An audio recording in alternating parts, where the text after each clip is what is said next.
Hola, ¿cómo estás? Espero que bien. En este vídeo te traigo una guía completa de la Ley 9/2017 de contratos del sector público, pero no desde un enfoque teórico clásico, sino desde algo mucho más importante de cara al examen, que es el supuesto práctico. Esto va a estar orientado al supuesto práctico de la oposición de gestión de la Administración Civil del Estado, que sabemos que es de desarrollo y que yo he analizado todos los exámenes desde el año 2017, 2018 hasta el año 2024. Y sé más o menos lo que preguntan y por dónde van los tiros, y lo he incluido todo dentro de esta guía. Dicho esto, me consta que mucha gente que me sigue están ya sea de C1 o de administraciones locales, A1, A2 o lo que sea, también os entra esta ley, ya sea para responder en supuestos prácticos tipo test o de desarrollo. Quiero hacer este pequeño disclaimer al principio porque me consta que para entidades locales se pregunta esta ley de formas diferentes, de formas más complejas, más enrevesadas, y quiero dejar claro que esto está enfocado mucho a GACE, a gestión de la Administración Civil del Estado, y a cómo preguntan en esta oposición en concreta. Que luego todo se parece bastante y siempre se pregunta por lo mismo y que es muy extrapolable a todas ellas, sí, pero quería dejar esto claro desde el principio para que no haya confusiones. La he elaborado con todo el historial de exámenes de GACE y quiero que se interprete como tal. Lo que vas a ver aquí no es un resumen al uso, ni un repaso artículo por artículo. Es mi interpretación de la ley, construida específicamente para que seas capaz de resolver supuestos prácticos de esta ley con criterio, seguridad y sin perder el tiempo en lo irrelevante, que es mucho. Es decir, al final lo que los preguntan en el supuesto práctico es poco de la ley, muy poco, y lo vas a ver aquí. De hecho, esta guía normativa tiene 40 páginas, 41. Y quiero pararme aquí un momento porque esto es importante. Esta es mi forma de entender la ley y probablemente no se parece a otras que hayas visto.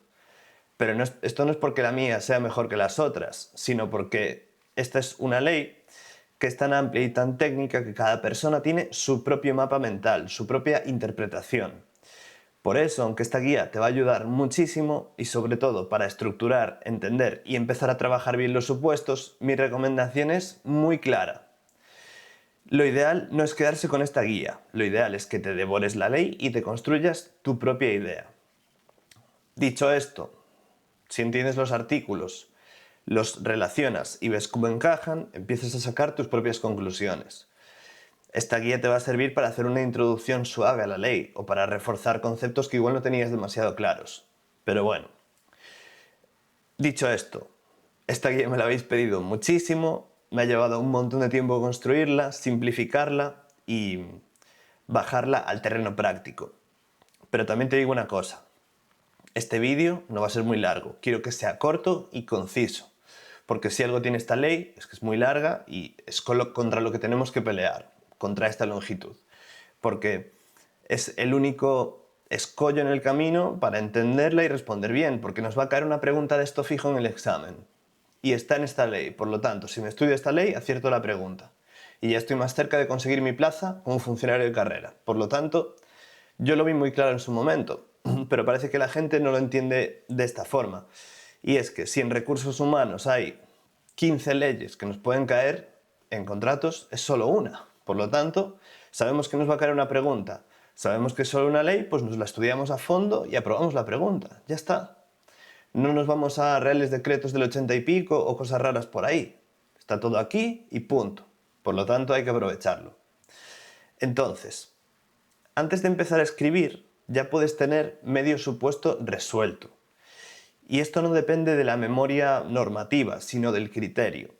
El enfoque que vamos a seguir es exactamente el que vas a ver en la guía. Primero, identificar el tipo de contrato, que siempre va a ser obras, servicios o suministro. Segundo, analizar el dato económico que nos den. Nos van a dar un importe. He visto casos que no, pero son los menos. La mayoría de los casos nos van a dar un importe, 30.000, 2 millones de euros, lo que sea, y con ese importe vamos a saber tener que identificar la metodología aplicable al caso. Y tercero, y absolutamente diferencial en examen, es determinar si estamos ante valor estimado o presupuesto base de licitación, con ese importe que nos dan. ¿Cuál es? ¿Valor estimado o presupuesto base de licitación? Y no va a ser el precio, porque me lo han preguntado también. Como están en artículos consecutivos, 100, 101 y 102, pues muchas veces me dicen, ¿y por qué no el precio? Porque el precio ya es cuando ya se ha tramitado el procedimiento. Aquí solemos estar en las fases previas a la adjudicación del contrato. Por lo tanto, valor estimado, presupuesto base de licitación. ¿Por qué? Y esto es uno de los mayores errores que se cometen, porque los umbrales de la ley de contratos del sector público se calculan sobre el valor estimado, no sobre el presupuesto base de licitación.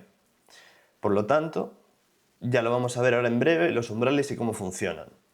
Si fallas aquí, lo fallas todo, porque es lo primero sobre lo que tienes que partir para identificar bien el procedimiento. Por lo tanto, si aciertas, el supuesto empieza a encajar solo y ya tienes la mitad resuelto. A partir de ese momento, todo lo demás, procedimiento, requisitos, garantías, estructura de la respuesta, la tienes más clara porque ya sabes exactamente dónde estás dentro de la ley. Y además, en esta guía vamos a trabajar con una lógica muy concreta de examen, que es no memorizar cosas sin sentido, sino detectar patrones reales de los supuestos prácticos oficiales que yo he trasladado en esta guía y cómo se repiten una y otra vez. Clasificación de los contratos, determinación del procedimiento, ofertas anormalmente bajas, fase de adjudicación, errores típicos de cómo confundir magnitudes económicas o aplicar mal los umbrales, etc. Todo esto con un objetivo muy claro, que es que cuando te sientes delante del supuesto no improvises, sino que sepas exactamente qué es lo que estás haciendo desde la primera línea. Porque en esta oposición la mayoría de los errores no vienen por no saberse la ley, sino por no haber encuadrado correctamente el supuesto desde el inicio. Si entiendes bien esta guía, la ley de contratos va a ser algo que te va a empezar a gustar y lo vas a dejar de ver como algo inabarcable y lo vas a empezar a ver como una herramienta útil para responder bien una pregunta del supuesto práctico, que al final es lo que todos queremos, ¿verdad? Así que vamos allá. Resumen de normativa para supuestos prácticos, los contratos del sector público.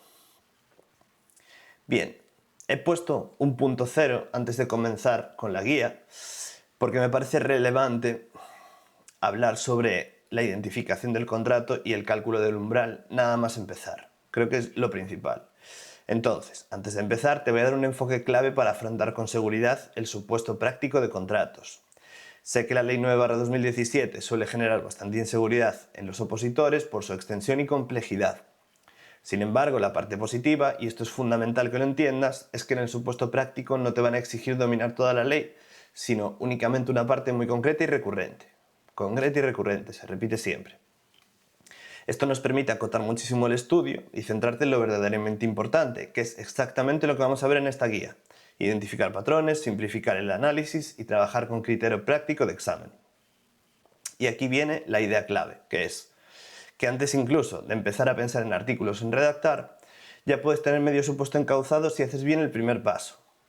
El primer paso no es citar la ley, sino entender qué tipo de contrato tienes delante y en qué rango económico se sitúa.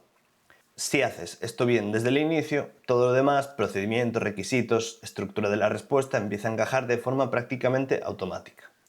En GACE la mayoría de los errores no vienen por no saberse la ley, sino por no haber identificado correctamente el tipo de contrato y el rango económico en el que se sitúa. Por eso, a lo largo de esta guía vamos a trabajar siempre con esa lógica, no memorizar sin sentido, sino aprender a encuadrar el supuesto desde el primer momento, de forma que cuando empieces a escribir ya tengas claro hacia dónde tienes que dirigir tu respuesta. Y aquí es donde entra esta tabla, que repito, está actualizada en los umbrales de 1 de enero de 2026. Si estás viendo esto en el futuro, ten cuidado porque estos umbrales habrán cambiado. Pero bien, si nada más ver el examen te ponen una cifra, lo primero que tienes que identificar es si te están hablando de presupuesto base de licitación o de valor estimado, que los tenemos aquí. Por cierto, acostúmbrate mucho a mirar la ley por el BOE directamente, si puede ser en digital, porque puedes hacer esto. ¡Hala! Ya he llegado a presupuesto base de licitación, valor estimado y precio. En 3 segundos, ¿vale?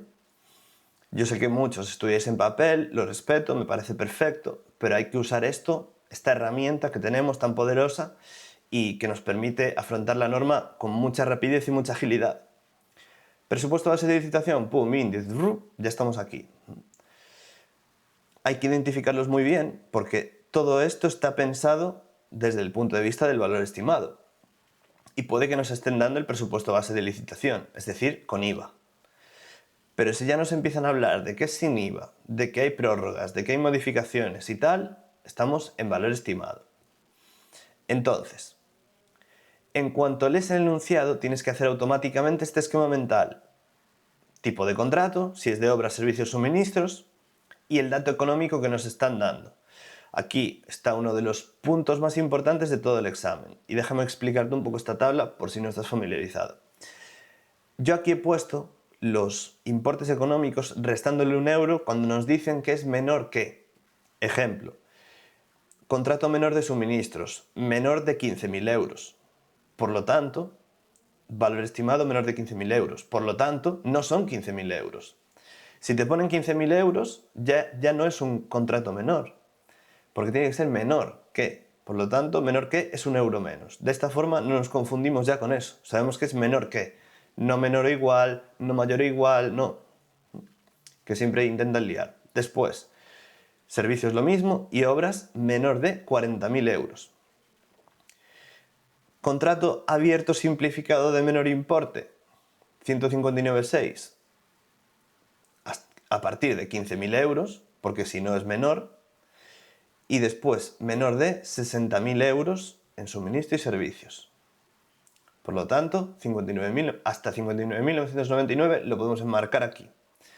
Después, en obras, a partir de 40.000, porque menor sería 39.999, y después hasta 79.999, porque de 80.000 en adelante ya estamos en el abierto simplificado de mayor importe, artículo 159.1. Y aquí lo mismo, desde 60.000, porque si es menos lo podríamos enmarcar en el de menor importe, y hasta 39.999, porque si es más ya sería un contrato sujeto a regulación armonizada. Y aquí lo mismo. ¿Sí? Le resté un euro aquí, porque si es este importe ya sería sujeto a regulación armonizada. Bien, teniendo clara esta tabla, ya sabemos enmarcar automáticamente, tan pronto como veamos el supuesto práctico, ante qué contrato nos encontramos. Y de hecho, voy a enseñarte uno como ejemplo. Vamos a ir al examen oficial del año 2024, opción 1. Te podría abrir todos para que vieras cómo todos encajan dentro de este criterio, pero no quiero que hagamos eso porque quiero que los utilices para hacer simulacros de redacción de supuesto y evidentemente si ya los has visto todos, pues no vas a poder hacerlos de forma realista. Entonces, tenemos aquí. Este es el supuesto práctico opción 1 del año 2024 y tenemos varios expedientes, ¿no? Tenemos varios expedientes y después las cuestiones. Era muy sencillo porque tenemos 5 expedientes y 5 cuestiones y además cada uno va sobre una parte del programa, por lo tanto está muy bien estructurado para no liarse, ordenar bien las ideas y tal. Pero si venimos aquí a la pregunta 4, al expediente cuarto, nos dice: para cubrir el servicio de limpieza en las instalaciones, bla bla bla, se sabe que el presupuesto base de licitación es de 60.500 euros. Presupuesto base de licitación incluye IVA. Por lo tanto, tenemos que quitarle el IVA para que sea valor estimado, porque ya nos están diciendo que su duración será de 12 meses, que no hay prórrogas, ni nada, ni nada. Si hubiera una prórroga, ya no serían 60.000, ya sería el doble. O si hubiera modificaciones, lo que fuera, pero ya nos están dejando claro que no hay prórroga ni nada, que son 60.500 euros y punto. Por lo tanto, venimos aquí. Y a ver, yo entiendo que matemáticamente no tenemos que ser unos prodigios para identificar que si le quitamos el IVA a 60.500 euros, ¿dónde nos enmarcamos en un contrato de servicios? Servicio de limpieza. Estamos en servicios, ¿verdad? Le quitamos el IVA a 60.000 y estaríamos por aquí, ¿verdad? Pues ya con un golpe rapidísimo al examen ya sabemos que estamos ante un supuesto del 159.6. Abierto, simplificado, menor importe. Ya tenemos la mitad del supuesto resuelto. ¿Se entiende, verdad? Entonces, dato económico que te están dando. Aquí está uno de los puntos más importantes de todo el examen. Valor estimado, artículo 101, que ya lo hemos visto, es el dato clave para determinar el procedimiento, la existencia de SARA, clasificación, etc. Recordemos, clasificación, valor estimado, igual o superior a 500.000 euros, etcétera, etcétera, etcétera. Pero siempre muy bien diferenciar. Y después, presupuesto base de licitación, artículo 100. Artículo 100. Incluye el IVA, por lo que no sirve directamente para ubicar el contrato en los umbrales, en estos umbrales de aquí. Necesitamos, si nos dan el presupuesto base de licitación, desagregarlo hasta llegar al valor estimado. Porque nos pueden decir, el presupuesto base de licitación, para que lo entiendas. Imagínate que tú desarrolles una actividad. Imagínate que yo desarrollo la actividad de ser profesor de la oposición de gestión de la Administración Civil del Estado. Y hay un contrato. Y son 14.000 euros. Contrato de servicios. Son 12 meses, no hay prórrogas, no hay modificaciones, no hay nada. Vale, pues dicen, es un contrato menor. Vamos a adjudicárselo a Raúl a dedo y punto. Aprobamos el gasto, incorporación de la factura y se lo lleva Raúl. No lo sacamos ni a licitación ni nada. Pero imagínate que dicen, es un contrato de 14.000 euros y tiene 2 prórrogas. Ya sabemos que no es un contrato menor. Primero, porque los contratos menores no admiten prórrogas, son de 12 meses. Y segundo, porque ya serían 14 por 3. Y no me preguntes cuánto es eso ahora mentalmente porque no quiero cometer un error. Pero me entiendes, ¿no? Ya estaríamos hablando de valor estimado porque incluye prórrogas. Y sin IVA, evidentemente. Entonces, presupuesto base de licitación sería lo que yo como formador veo para llevarme el contrato. Yo veo que son 14.000 euros y calculo, vale, a mí tengo de materiales tanto, de preparación tanto, me compensa. Voy a ganar dinero si licito ese contrato. Porque igual soy formador y digo, es que no me interesa, porque no me compensa. Porque son 14.000 euros y son 200 clases, y para mí es mucho, o lo que sea, ¿no? Por ponerte un ejemplo, esto es lo que ve la persona que quiere licitar ese contrato, la empresa, persona, quien sea. Y valor estimado, esto es más de administración, de despacho, porque incluye otros aspectos. Y nosotros, como gestores de un servicio, que presumiblemente vamos a estar en la administración, desde el punto de vista del supuesto práctico, siempre es fulano de tal, funcionario de la administración tal, tiene un contrato que tramitar. No nos van a hablar desde el punto de vista del contratista, es decir, yo, el profesor, que quiere ganarse este contrato. Por lo tanto, casi siempre vamos a estar trabajando con valor estimado. Se entiende la diferencia, ¿verdad? Yo tengo un vídeo en YouTube que es la diferencia entre valor estimado, presupuesto base de licitación y precio, que creo que lo voy a adjuntar aquí como un hipervínculo para que lo tengas. ¿Sí? Yo que pensaba que iba a terminar hoy la guía y aún le voy a hacer otra modificación adicional. En fin. Esto es fundamental. Los umbrales de la ley de contratos se calculan sobre el valor estimado, no sobre el presupuesto base de licitación. Importante, estos umbrales. Por tanto, si en el enunciado te dan valor estimado, puedes trabajar directamente. Si te dan presupuesto base de licitación, tienes que ajustar mentalmente, quitar el IVA, en su caso tener en cuenta prórrogas, modificaciones, si se deducen del enunciado. Y normalmente te lo dejan clarísimo. Y si te dicen que son 60.000 euros más IVA, pues aunque no sepas calcular el 21% de 60.500, sabes que por lo menos es menos que 60.000, ¿verdad? Porque le restas el importe que sea. No hace falta ni calculadora ni nada. Encaje en la tabla. Contrato menor, contrato abierto simplificado abreviado, de menor importe, súper simplificado, como le quieras llamar, porque la ley no pone denominación, o contrato abierto simplificado del artículo 159.6, como lo quieras llamar. Abierto simplificado, 159.1, procedimiento abierto, contrato sujeto a regulación armonizada, SARA. Esto no es teoría, es exactamente lo que se ha preguntado en los supuestos oficiales. Tenemos contrato de suministro de 20.000 euros, no es menor, obliga a procedimiento abierto simplificado. Contrato de servicios en torno a 60.000 euros, encaja en el 159.6. Lo tenemos aquí. Porque había que restarle el IVA, recordemos. Nos estaban dando presupuesto a base de licitación. Contrato de obras 321.000 euros, puede tramitarse por abierto simplificado normal, porque encajaría aquí dentro de este umbral. Después, contrato de obras de 3.500.000 euros, procedimiento abierto, clasificación obligatoria y posible análisis SARA. En todos estos casos, el razonamiento parte siempre del mismo punto. Tipo de contrato más valor estimado igual procedimiento. Y ya lo tenemos. Y ya empezamos desde ahí súper bien.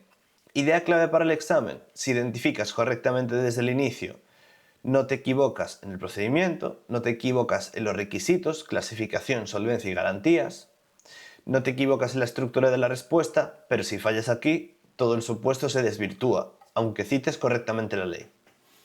Error típico, leer el supuesto y empezar directamente con una introducción normativa. Incorrecto. Antes de escribir, tienes que haber determinado mentalmente qué tipo de contrato, qué dato económico te están dando, si ese dato es valor estimado o presupuesto base de licitación, y el procedimiento aplicable. Ejemplos. Servicio de 14.500 euros, valor estimado, contrato menor, artículo 118. Ya lo tienes en tu cabeza antes de empezar. Suministro de 20.000 euros, valor estimado, no menor, artículo 159, porque estaríamos aquí. Son 20.000 euros. Ya estamos en abierto simplificado de menor importe. ¿Sí? Obra, 60.500, presupuesto con IVA, presupuesto base de licitación, porque tiene el IVA. Hay que ajustar, puede encajar en el 159.6, y de hecho encaja. Obra superior a 500.000 euros, clasificación obligatoria, artículo 77. Aquí lo tenemos. Para los contratos de obras cuyo valor estimado sea igual o superior a 500.000 euros, será requisito indispensable la clasificación. Por lo tanto, tenemos que tener esto muy presente también, que es valor estimado, que es igual o superior, porque nos dicen en el test, por ejemplo, que ya ha sucedido, que es superior una opción y la otra opción que es igual o superior, y si no tenemos esto bien claro, ya nos han pillado. Por lo tanto, cuidado ahí. Traducción real al examen. No se trata de demostrar memoria normativa, sino de demostrar criterio jurídico, identificar correctamente el contrato, saber qué magnitud económica estás manejando, aplicar correctamente los umbrales y determinar el procedimiento adecuado. Porque nos pueden decir eso, que son 500.000 euros, pero que tiene 3 prórrogas, por lo tanto es 1,5 millones. Cuidado. Y sería valor estimado, porque las prórrogas, el valor estimado incluye prórrogas, modificaciones, etcétera, etcétera, etcétera. Y vas sin IVA. Conclusión, nada más empezar el supuesto debes fijar tipo de contrato, importe, naturaleza del importe, si es valor estimado o presupuesto base de licitación, y el procedimiento. Si haces esto correctamente desde el inicio, el resto del supuesto se construye prácticamente solo. Y fíjate que estamos en el apartado 0, todavía ni siquiera hemos entrado en el apartado primero. Apartado primero, objeto y finalidad de la ley. Artículo 1. El artículo 1 de la Ley de Contratos establece que la ley tiene por objeto regular la contratación del sector público para garantizar que se ajusta a los principios de libertad de acceso a las licitaciones, publicidad y transparencia, no discriminación, igualdad de trato, así como asegurar una eficiente utilización de los fondos públicos, la definición previa de las necesidades a satisfacer, la salvaguarda de la libre competencia y la selección de la oferta económicamente más ventajosa. Y estos principios te los tienes que saber y aprendértelos muy bien, porque incluso hasta los podrías citar en el examen, si es pertinente. Pero sobre todo, piensa que todo esto tiene sentido. Es decir, con el ejemplo que te puse antes, mío, de una persona que hace formaciones de la oposición de gestión. Si yo quiero concurrir a un contrato de formación de GACE, por ejemplo, tengo que tener libertad de acceso, que haya publicidad, es decir, que haya un anuncio que yo pueda ver para poder concurrir. Transparencia, que no me oculten nada en el pliego, que yo tenga acceso a toda la información. No discriminación, que no me discriminen por ser hombre o por tener el pelo largo. Igualdad de trato, que me traten a mí igual que a cualquier otro formador que envíe su solicitud de participación. Asegurar una eficiente utilización de los fondos públicos, que no me paguen 1.000.000 de euros por hacer 3 cursos de GACE. No tendría sentido. Sería despilfarrar dinero público. La definición previa de las necesidades a satisfacer. ¿Qué queremos conseguir con esto? Que la gente conozca la oposición y que haya cada vez más personas opositando, por ejemplo. Por la necesidad de personal que hay en la administración ahora. La salvaguarda de la libre competencia, que podamos competir entre los distintos licitadores en igualdad. La selección de la oferta económicamente más ventajosa. Si yo le oferto 13.000 y el otro le oferta 12.000, pues si es la misma calidad, que se vayan con el de 12.000. Que si a él le resulta rentable, pues se van con él y ya está. Además, el apartado tercero impone la incorporación transversal y preceptiva de criterios sociales y medioambientales, siempre que estén vinculados al objeto del contrato, y añade la finalidad de facilitar el acceso a las pymes y de las empresas de economía social. Esto sucede porque, bueno, en obras sobre todo, pues puede haber criterios medioambientales de la empresa que menos contamine, o sociales, quienes tengan mayor porcentaje de personas con discapacidad en plantilla, o de mujeres, y el acceso a las pymes, que no todos los contratos se los lleven las macroempresas, sino que las pymes tengan oportunidad también de poder acceder, ¿no? Y de aquí viene la posibilidad de los lotes, que los lotes no es fraccionar el contrato, cuidado, los lotes son dividir un contrato en lotes para que una pyme pueda hacer una parte, otra pyme otra, y no se lo lleven solo empresas gigantes como Acciona, que se llevan todos los contratos de obras, porque son gigantescas y nadie puede competir contra ellas. ¿Sí? Criterios medioambientales, pues en mi formación, en mi oferta económica pongo que yo lo hago todo digital y que nadie tiene que imprimir nada y por lo tanto no hay que despilfarrar papel, por ejemplo. Importancia para el examen. Este artículo es muy rentable porque te sirve para abrir casi cualquier respuesta de contratación con una frase sólida. La Comisión Permanente de Selección valora mucho que no presentes la contratación como un puro procedimiento formal, sino como una actividad sometida a principios materiales: eficiencia, transparencia, competencia e integridad. El propio preámbulo insiste en que la ley persigue una contratación más eficiente, transparente e íntegra, con la mejor relación calidad-precio y con función instrumental para políticas sociales, medioambientales, de innovación y defensa de la competencia. Es decir, que tampoco hay que ir a la más barata. Hay que ir a la mejor relación calidad-precio. Y esto es fundamental también comprenderlo, ¿sí? Porque al final ir a la más barata puede traer problemas también, solo por ir al precio. Ejemplo desarrollado. Imaginemos que un ministerio decide contratar una asistencia técnica para valorar proyectos, pero sin justificar por qué necesita acudir al contrato externo, sin definir el objeto con precisión y diseñando un criterio de adjudicación puramente económico, aunque la calidad técnica resulte decisiva. En un supuesto práctico no bastaría con decir que falta motivación, habría que reconducirlo al artículo 1, porque la ley exige una definición previa de las necesidades, una contratación orientada a la eficiente utilización de fondos públicos y un diseño que permita seleccionar la oferta más adecuada, no simplemente la más barata. Y también justificar el hecho de por qué la administración no lo puede hacer por sí misma y necesita acudir a un contratista externo. Si además el objeto admite componentes cualitativos, el esquema de la ley obliga a incorporar una lógica de mejor relación calidad-precio y no una visión mecánica del menor precio.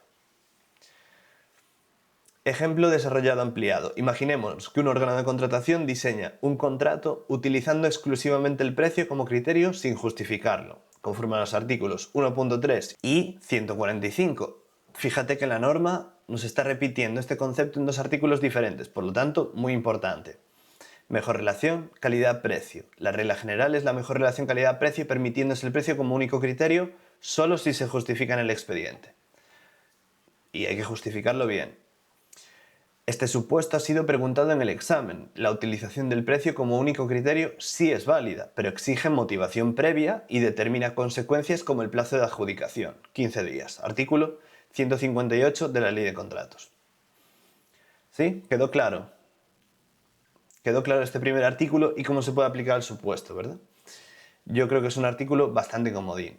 Entonces, bueno, vamos a aprovecharlo. Segundo apartado de esta guía: ámbito subjetivo, sector público, administración pública y poder adjudicador. Y tenemos, artículo 3, nos dice, triple categoría esencial. El artículo 3 es uno de los más importantes de toda la ley. En él se distingue entre sector público, administraciones públicas, poderes adjudicadores. Esta triple distinción es nuclear en el examen porque determina qué normas se aplican y con qué intensidad. Y nos trae un dolor de cabeza brutal y es súper complejo porque tenemos, te lo he sintetizado aquí, sector público, poder adjudicador, administración pública y luego administraciones públicas, poder adjudicador, no administración pública y sector público, no poder adjudicador. Menudo trabalenguas, ¿verdad? Pues esto se va a acabar desde ya para ti. Y te lo voy a explicar de una forma muy sencilla y yendo al grano. Y es que nos van a preguntar por sector público, poder adjudicador, administración pública y dentro de administración pública va a ser AGE, es decir, un ministerio o un organismo autónomo. Punto. Nos olvidamos de todo lo demás. Y si por cualquier casualidad encuentras un supuesto en el cual haya algo que no sea un ministerio o un organismo autónomo, pues me lo envías y yo rectifico todo lo que acabo de decir. Porque va a ser AGE u organismo autónomo. Punto. Todo lo demás para el test. No toda entidad del sector público es administración pública y no todo poder adjudicador es administración pública. Esa diferencia tiene consecuencias directas en preparación, adjudicación, efectos y extinción de los contratos. El preámbulo insiste en que uno de los ejes de la ley es precisamente el concepto de poder adjudicador y que la ley articula distintos niveles de aplicabilidad según la entidad contratante. Importante. De esta tabla lo más seguro es que te pregunten sector público, poder adjudicador, administración pública, AGE o lo que es lo mismo el ministerio X y por organismos autónomos. De esta forma te libras de los demás conceptos de esta tabla, o sea, todo lo demás. Haces un circulito aquí en AGE y otro aquí en organismos autónomos y te olvidas de todo lo demás. ¿Cómo nos iban a preguntar por entidades gestoras y servicios comunes de la seguridad social si hay una oposición que se llama gestión de la seguridad social? Alguna pregunta caerá en el test, pero en el supuesto práctico sería rarísimo que nos preguntaran por eso. Entonces, ejemplo desarrollado. Piensa en dos supuestos. Un ministerio contrata un servicio de mantenimiento. Estamos ante la Administración General del Estado, que tiene la condición de administración pública a efectos del artículo 3. Por tanto, el contrato tendrá carácter administrativo, artículo 25, y se le aplicará íntegramente la regulación de la ley de contratos en todas sus fases: preparación, adjudicación, efectos, modificación y extinción. Y aquí venimos al régimen jurídico del contrato. Control F25 y venimos para atrás. Y aquí lo tenemos. Contratos administrativos, que son los contratos que nos van a preguntar siempre en el supuesto práctico. No nos van a preguntar por otro. Y esto nos sirve por si nos preguntan por el régimen jurídico del contrato. De acuerdo con el artículo 25, es un contrato administrativo porque está celebrado por una administración pública de acuerdo con los criterios del artículo 3, bla, bla, bla, bla, bla, bla. Es un contrato típico porque es un contrato de obra, servicios, suministros. Bueno, esa es otra, que nunca nos van a preguntar por concesión de obras ni concesión de servicios. Pero ya iremos a esa parte en breve. Segundo supuesto. Un organismo autónomo licita un suministro de material. Los organismos autónomos forman parte igualmente del sector público y tienen la condición de administración pública conforme al artículo 3. Por tanto, el contrato también será administrativo y se regirá por la ley de contratos en los mismos términos que en el caso de un ministerio. Y son los dos supuestos que nos van a preguntar siempre. Y la clave está aquí, y esto es importante para el examen, es que, aunque cambie la entidad, ya sea ministerio u organismo autónomo, el régimen jurídico no cambia. En ambos casos estamos ante administraciones públicas y, por lo tanto, ante contratos administrativos. Lo de los contratos privados tal vez puedes mencionarlo para decir que no es privado, en todo caso. Y para el test, obviamente. Pero bueno, aquí estamos en el supuesto práctico. Y aquí viene el dato realmente importante para ti como opositor. En los supuestos prácticos de GACE hasta el momento siempre han trabajado con estas dos figuras, ministerios u organismos autónomos. Y repito, si encuentras uno que no sea así, me lo mandas y yo rectifico todo lo que acabo de decir. Esto simplifica muchísimo el análisis porque no tienes que entrar en distinciones más complejas del artículo 3. Poder adjudicador, sector público institucional, entidades y servicios comunes de la seguridad social, fundaciones, bla bla bla. En cuanto veas en el enunciado ministerio u organismo autónomo, puedes partir directamente de una base segura. Estás ante una administración pública y aplicas el régimen completo de la ley de contratos sin matices. Continuamos. Apartado tercero. Contratos del sector público. Tipos contractuales y contratos mixtos. Artículos 2, 13, 16, 17 y 18. Es decir, los que nos van a preguntar en el supuesto práctico. El artículo 2 nos habla del contrato oneroso, que dispone que son contratos del sector público los contratos onerosos, cualquiera que sea su naturaleza jurídica, que celebren las entidades del artículo 3, ya sabemos cuáles son. Añade que existe onerosidad cuando el contratista obtiene beneficio económico, directo o indirecto. Y repito, vuelve a pensar en el contratista como en mí. Si yo quisiera entrar a un contrato de la administración para hacer formación de gestión de la oposición, yo querría ganar dinero con eso, ¿verdad? Pues es eso mismo. Tipos contractuales relevantes para GACE. Tenemos, dentro de la delimitación de los tipos contractuales, para tu enfoque práctico los más relevantes son, por no decir los únicos relevantes, obras, suministros, servicios y mixto. Tal vez nos puedan poner un contrato mixto que sea la instalación de una máquina que es un suministro que requiera la ampliación de la sala, una pequeña obra para instalarla dentro. Por ejemplo, un generador, un grupo electrógeno en un edificio, que son generadores muy grandes, que tienen que tener una salida de aire, una entrada, por ponerte un ejemplo, que fue un sector donde yo trabajé. Pues habría que hacer un suministro para comprar la máquina, que son muy caras, 200.000 euros o lo que sea, y después hay un contrato accesorio de obra, que son 16.000 euros, para adecuar la sala, para poder meter ahí la máquina, con su entrada, salida de aire, tal. Eso sería un contrato mixto, donde habría que atender al principal, que sería el de suministro. ¿Sí? Contrato mixto, el principal, el que tenga mayor importe.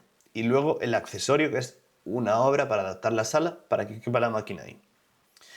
Contratos de obras. El artículo 13 define el contrato de obras como aquel que tiene por objeto la ejecución de una obra o la realización de trabajos enumerados en el anexo primero, o bien la realización de una obra que satisfaga por sí misma una función económica o técnica. El propio artículo aclara qué debe entenderse por obra y precisa la noción de obra completa. Cuidado con la definición porque nos la tenemos que saber para mencionar en el supuesto práctico en caso de ser pertinente. ¿Cuándo es pertinente? Pues cuando te lo diga tu corazón, porque realmente está bien definirlo siempre, pero a veces vamos justos de tiempo y no podemos hacerlo. Pero bueno, si podemos definirlo, mejor que mejor. Contrato de suministro, artículo 16, regula el contrato de suministro y lo define como aquel que tiene por objeto la adquisición, el arrendamiento financiero o el arrendamiento, con o sin opción a compra, de productos o bienes muebles. Además, concreta determinados supuestos que, en todo caso, tienen la consideración de suministro. Contrato de servicios. Artículo 17. Define el contrato de servicios como aquel cuyo objeto consiste en prestaciones de hacer dirigidas al desarrollo de una actividad o a la obtención de un resultado distinto de una obra o suministro. Y se quedaron tan anchos al redactar la norma. O sea, algo que no sea obra o suministro es servicio. Básicamente es lo que nos están diciendo. Además de esto, cuando veamos que nos preguntan por un contrato de servicios, esto es muy importante y esto es cosecha mía 100%, podemos mencionar esto. Asimismo, al tratarse de un contrato de servicios y de conformidad con los artículos 63.3a y 116.4f de la Ley de Contratos, deberá incorporarse al expediente el correspondiente informe de insuficiencia de medios, que justifique la necesidad de acudir a la contratación externa para la prestación del servicio. ¿Qué quiere decir esto? Esto quiere decir que si me vas a contratar a mí para dar formación de GACE, en universidades, en donde sea, tienes que demostrar que la administración no posee los medios suficientes como para hacerlo por sí misma y por lo tanto tiene que acudir a alguien externo, en este caso yo, para hacerlo. Por lo tanto, nos lo aprendemos de memoria, porque si nos ponen un contrato de servicios, le cascamos la definición y de paso el 63.3a y el 116.4f, así con letra y todo. Y dices que hace falta incorporar el informe de insuficiencia de medios. Y quedas estupendamente diciendo eso. Te lo puedes llevar preparado, tardas nada en redactarlo y quedas súper bien. Por lo tanto, y además la mayoría de los contratos en la administración son de servicios, por lo tanto, hay posibilidad de que te lo pregunten. Esto es muy interesante, ya que las posibilidades de que nos pregunten por un contrato de servicios es alta, y de esta forma demostraremos un dominio de este tipo de contratos en varios artículos de la ley, y lo podemos llevar preparado desde casa. Contrato mixto. El artículo 18 define el contrato mixto y regula las reglas para determinar su régimen jurídico, distinguiendo especialmente entre la prestación principal, lo que te dije antes, y el mayor valor estimado según los casos. Apartado cuarto. Contratos administrativos y contratos privados. Artículos 24, 25 y 26. Bien, vamos a dejar de ver esto como una líada y lo vamos a entender de una vez. Artículo 24 establece que los contratos del sector público pueden estar sometidos a derecho administrativo o a derecho privado. El artículo 25 define qué contratos tienen carácter administrativo, cuando los celebra una administración pública, obras, suministro y servicios, además de los declarados por ley y los administrativos especiales. El artículo 26 regula los contratos privados y su distinto régimen de preparación, adjudicación, efectos, modificación y extinción. ¿Nos van a preguntar por uno privado? No. ¿Puede que nos pregunten por qué no es privado el que tenemos? Sí. Es decir, que justifiquemos por qué no es privado en todo caso. ¿Qué suele caer? Esta distinción es una mina de oro en supuestos porque obliga a diferenciar quién contrata, qué contrato es, qué fase se rige por derecho administrativo y qué fase se rige por derecho privado. Ejemplo desarrollado. Si una administración pública celebra un contrato de servicios para limpieza de un edificio, el contrato es administrativo y se rige por la ley de contratos en preparación, adjudicación, efectos, modificación y extinción. En cambio, si esa misma administración celebra un contrato cuyo objeto no encaja en los tipos del artículo 25 y tampoco es administrativo especial, estaremos ante un contrato privado. En ese caso, preparación y adjudicación siguen sometidas en gran medida a las reglas públicas, pero efectos y extinción se rigen por derecho privado, con las salvedades que la propia ley contempla. Esta diferencia cambia completamente la forma de enfocar una modificación, una resolución o una reclamación. Un contrato de limpieza de edificios administrativos es un contrato de servicios. Un contrato de compra de mascarillas es un contrato de suministro. Artículo 16 y servicios 17. Una obra de rehabilitación de un edificio es un contrato de obras. Artículo 13 y 232. Recordemos también que tanto obras, servicios como suministros empiezan en los primeros artículos de la norma hasta que llegamos a del contrato de suministro. Artículo 300. Todo esto es continuación de lo que hemos visto en los primeros artículos. Por lo tanto, aquí tenemos un salto de ley bastante destacado y la gente se lía mucho, porque desde el artículo 13 hasta el 300, evidentemente ya no te acuerdas de lo que has visto en el 13. Pues vamos a intentar estudiarlos juntos. ¿Que estamos en el 13 de obras? Pues saltamos al 232 y los vamos estudiando de forma paralela. Bien. Apartado quinto. Contratos sujetos a regulación armonizada. SARA. ¿Cuáles son los SARA? Estos de aquí. Los que van por encima de este importe. Igual o superior. La distinción, artículos 29 a 23. Relevancia. La distinción entre contratos SARA y no SARA es uno de los ejes del sistema legal, según destaca el preámbulo de la ley. Depende de la superación de determinados umbrales económicos y tiene consecuencias en materia de publicidad, procedimientos y recurso especial. El núcleo de esta materia se encuentra en los artículos 19 a 23. Idea práctica para GACE. No necesitas memorizar todos los umbrales al milímetro en una primera redacción del supuesto, pero sí dominar que la ley diferencia entre contratos sujetos a regulación armonizada y no sujetos a regulación armonizada, que ello altera la publicidad y el control, que el recurso especial ya no queda limitado exclusivamente a SARA, aunque históricamente esa era la lógica clásica. Ejemplo desarrollado. Si una administración licita un contrato de servicios por una cuantía muy elevada, la calificación como SARA implicará mayores exigencias de publicidad, porque hay que publicarlo, recordemos, en el DOE, en el Diario Oficial de la Unión Europea, para que puedan concurrir empresas de toda la Unión Europea al contrato. Es una de las características principales. Por eso, la ley de contratos, según la disposición adicional 12ª, los plazos se expresan en días naturales. Y vamos a la disposición duodécima. Porque además, si mencionas esto, quedas también súper bien. Y es algo de lógica, ¿verdad? No vamos a estar contando los días festivos de toda la Unión Europea para calcular. No. Son naturales y punto. Nos dice. Disposición adicional duodécima. Los plazos establecidos por días en esta ley se entenderán referidos a días naturales, salvo que en la misma se exprese que no lo son. Por lo tanto, lo mismo, disposición adicional duodécima ahí preparada por si la queremos mencionar en el supuesto y quedar estupendamente bien, como que además no sabemos las disposiciones. Y ya te he explicado la lógica del porqué. Bien, si el contrato no alcanza el umbral, seguirá sometido a la ley de contratos, pero con un régimen menos intenso. No hay que publicarlo en el DOE, etc. En el examen muchas veces el dato cuantitativo no se da para que lo memorices, sino para que detectes si el opositor sabe que la cuantía puede alterar el régimen aplicable. Todos los contratos de obras, suministro y servicios celebrados por una administración pública tienen carácter administrativo, artículo 25, lo que implica la aplicación plena de la ley de contratos en todas sus fases. Ejemplo real. Un contrato de servicios es inferior a 140.000 euros, modificación del umbral del 1 de enero del 26, no está sujeto a regulación armonizada, lo que influye en la publicidad y procedimientos, plazos, etcétera, etcétera. Es inferior, por lo tanto ya lo enmarcamos aquí, abierto, simplificado de mayor importe, 159.1. Apartado sexto. Racionalidad y consistencia de la contratación, necesidad, objeto y lotes. Bien, nos dice aquí. Artículo 99. Necesidad e idoneidad. Ya te he explicado un poco por dónde van los tiros, pero bien. La contratación pública no puede arrancar sin justificar la necesidad.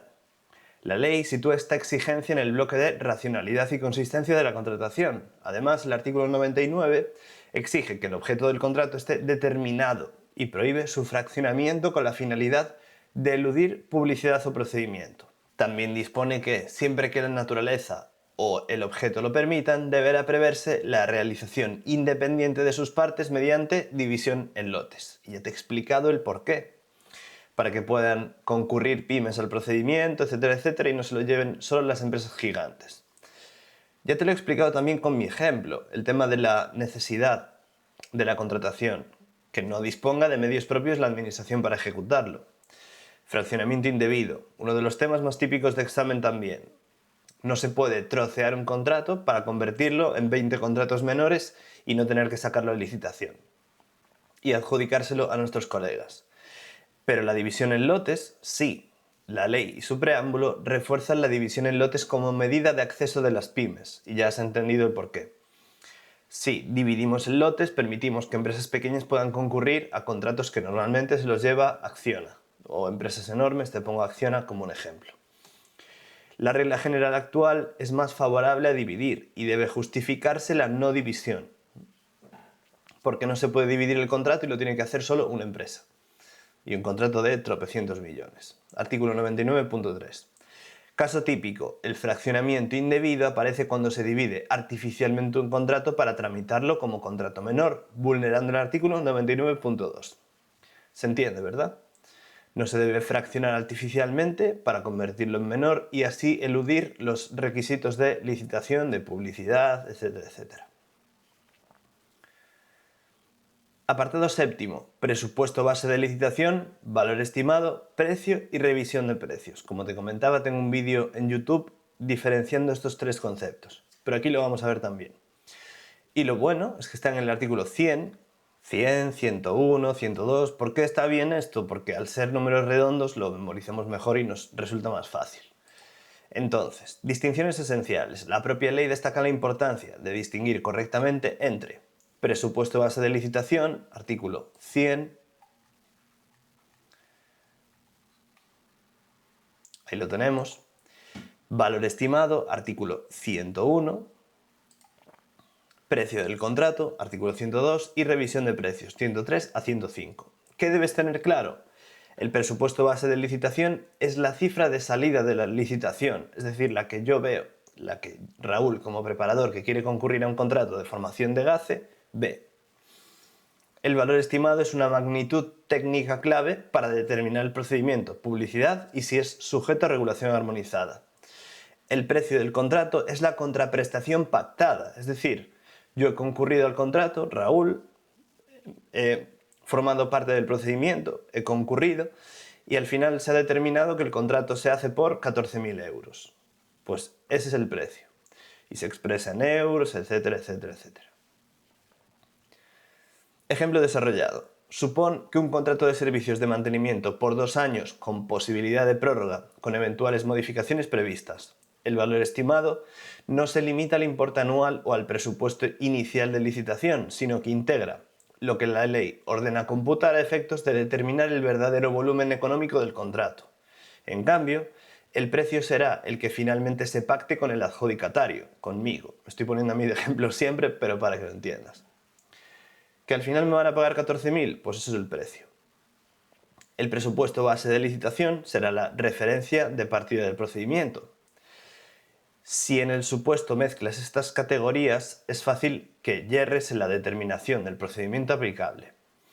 El valor estimado incluye prórrogas y modificaciones previstas, artículo 101, siendo determinante para saber si un contrato puede tramitarse por procedimiento abierto simplificado. Es decir, estos umbrales que tenemos aquí. Bien, revisión de precios. La ley acomoda la revisión de precios a la lógica de la desindexación, rechazando índices generales y exigiendo fórmulas ligadas a componentes específicos del coste, artículos 103 a 105. Apartado octavo. Aptitud para contratar, capacidad, prohibiciones, solvencia y clasificación. Esto es importante porque tenemos que ver que la empresa tenga solvencia económica y financiera o técnica o profesional, ¿sí? Cuando hablamos de contratos de obras de importes grandísimos, la empresa tiene que demostrar que tiene solvencia para afrontarlo. Y del mismo modo, si son contratos de obras grandísimos, también tienen que tener una solvencia técnica o profesional, es decir, que en la empresa haya 20 ingenieros titulados o que tengan cierta clasificación laboral, la que sea. Sí, y puedan demostrar experiencia al respecto con contratos previos. Artículos 65 a 70, 71 a 73, 74 a 76 y 77 a 82. Aptitud para contratar. El bloque de aptitud para contratar se estructura sobre capacidad, prohibiciones para contratar, solvencia y clasificación. Prohibiciones de contratar. El preámbulo subraya que la nueva regulación amplía y endurece el régimen de las prohibiciones de contratar y menciona incluso las medidas de autocorrección. También destaca como causa relevante la falta de porcentaje legal de trabajadores con discapacidad en empresas de 50 o más trabajadores. Lo que te comentaba antes. Solvencia. La solvencia económica, financiera y técnica es otro clásico. La ley permite exigir certificados, experiencia y otros medios de acreditación y el preámbulo subraya su relación con objetivos medioambientales y de calidad. Clasificación. La clasificación sigue siendo importante, especialmente en obras y en los casos legalmente previstos. El preámbulo recuerda que la ley mantiene y actualiza su regulación. Artículos 77 a 82. Supuesto clave, ejemplo, en contratos de obras superiores, iguales o superiores a 500.000 euros, la clasificación es obligatoria. Artículo 77 de la Ley de Contratos. Si fuese exigible y no se cumpliera, el contrato incurriría en nulidad. Artículo 39 de la Ley de Contratos. Que esto es muy interesante, ¿por qué? Porque estamos hablando de un concepto de la Ley 39, es decir, la nulidad de pleno derecho, y justamente se regula en el artículo 39 de la Ley de Contratos. Nulidad de derecho, que son otros supuestos aparte de la nulidad de la Ley 39. Pero bueno, tenemos esta casualidad que nos puede servir para recordarlo. Artículo 39, nulidad, cosa que se regula en la Ley 39/2015. Bien. Además, solvencia económica, 87, y solvencia técnica, 88. Muy importantes para el examen. Bien, garantías, lo mismo. Artículos 106 a 114. Régimen general. Estos rangos de artículos te sirven también para, en el caso de que no te sepas el artículo concreto, pues dices el rango donde se sitúa más o menos y también sirve para que te lo cuenten de una forma positiva. Régimen general. La ley destaca en el título cuarto del libro primero a las garantías y diferencia entre garantía provisional y definitiva, con régimen específico para contratos celebrados por las administraciones públicas. El bloque se contiene en los artículos 106 a 114. ¿Qué suele caer? Pues bien, en la práctica de examen interesan dos ideas y tenemos cuándo cabe exigir garantías y cómo se conectan con la seriedad de la oferta y con la correcta ejecución del contrato. Ejemplo desarrollado. Si la administración adjudica un contrato de suministro y el adjudicatario incumple gravemente, la garantía definitiva puede jugar un papel esencial para cubrir responsabilidades derivadas del incumplimiento. Ejemplo desarrollado. Si la administración adjudica un contrato de suministro y el adjudicatario incumple gravemente, la garantía definitiva puede jugar un papel esencial para cubrir responsabilidades derivadas del incumplimiento. En cambio, en procedimientos simplificados, el preámbulo destaca precisamente la supresión de ciertos formalismos, como la no exigencia de garantía provisional en el abierto simplificado. ¿Sí?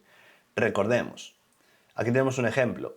La garantía definitiva es del 5% del precio de adjudicación sin IVA y debe constituirse en el plazo de 10 días hábiles. No se exige en el procedimiento abierto simplificado abreviado del 159.6, es decir, aquí. No se exige. Y recordemos que la provisional es de un 3%, que puede exigirse o no, etcétera, etcétera, etcétera, etcétera. Luego vamos a ver más sobre la garantía. Apartado 10.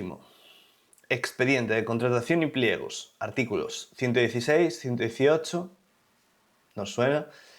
121 y 124. El expediente debe incluir justificación de necesidad, informe de insuficiencia de medios en contratos de servicios, ya lo vimos antes, pliegos y existencia de crédito. En contratos menores, informe de necesidad, no fraccionamiento, aprobación del gasto e incorporación de la factura al expediente. Artículo 118, que es todo lo que nos regula el contrato menor, que hay que sabérselo muy bien, al igual que todas las partes de la ley donde ponga contrato menor. Nos lo aprendemos bien y lo metemos en un documento. Expediente de contratación. La preparación de los contratos de las administraciones públicas comienza por el expediente de contratación, artículo 116, y los pliegos de cláusulas administrativas particulares, 121, y de prescripciones técnicas particulares, 124. El artículo 118 regula específicamente el contrato menor. ¿Qué debes saber? Si el contrato es la culminación del procedimiento, el expediente es su columna vertebral. Ahí deben constar la necesidad, el objeto, la insuficiencia de medios, en su caso, ya sabemos en qué tipo de contratos, la elección del procedimiento, los criterios de adjudicación, la no división en lotes si procede, las prescripciones técnicas y las condiciones de ejecución. Ejemplo desarrollado. Imagina que la administración licita un contrato de servicios de apoyo técnico, pero el pliego técnico describe con tanto detalle la metodología de una empresa concreta que en la práctica excluye a los demás operadores.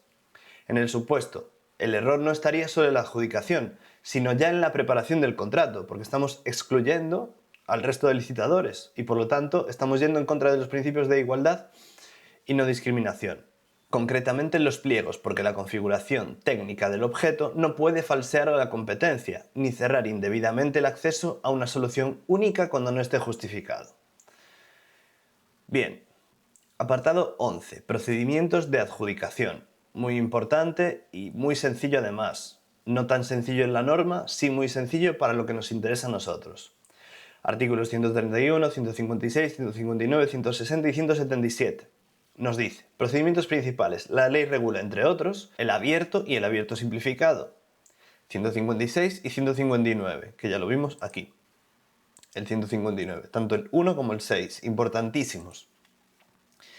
Como regla general, el marco de los procedimientos de adjudicación se contiene en el artículo 131. Y después tenemos el abierto simplificado, que es en el 159, en obras igual o inferior a 2 millones de euros. Como hemos visto aquí, obras igual o inferior a 2 millones de euros. Abierto simplificado de mayor importe. ¿Sí? Y de 2 millones a 5.403.999, que es el límite para que sea SARA, abierto a secas. Después, suministros o servicios, inferior al umbral SARA. ¿Y cuál es ese? El umbral SARA actualmente es este, en 2026, 140.000 euros. Por lo tanto, inferior a 140.000, 139.999. Inferior. Y criterios automáticos de evaluación. Después, procedimiento abierto, simplificado abreviado, supersimplificado, simplificado de menor importe, simplificado del 159.6, como lo queramos llamar, que es este que tenemos aquí enmarcado. Este. ¿Sí? Dentro de estos umbrales tiene que estar. Por lo tanto, en suministros y servicios, valor estimado inferior a 60.000 euros, es decir, 59.999. En obras, valor estimado inferior a 80.000 euros. ¿Sí?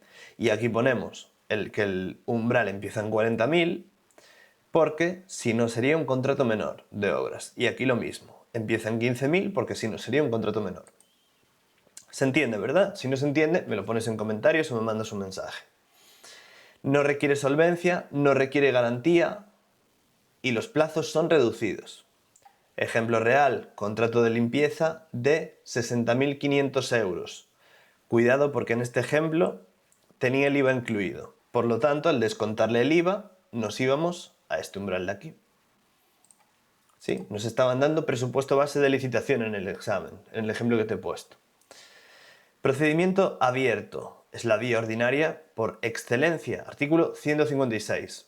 Procedimiento restringido. El preámbulo destaca que es especialmente apto para prestaciones de carácter intelectual, como determinados servicios de ingeniería y arquitectura.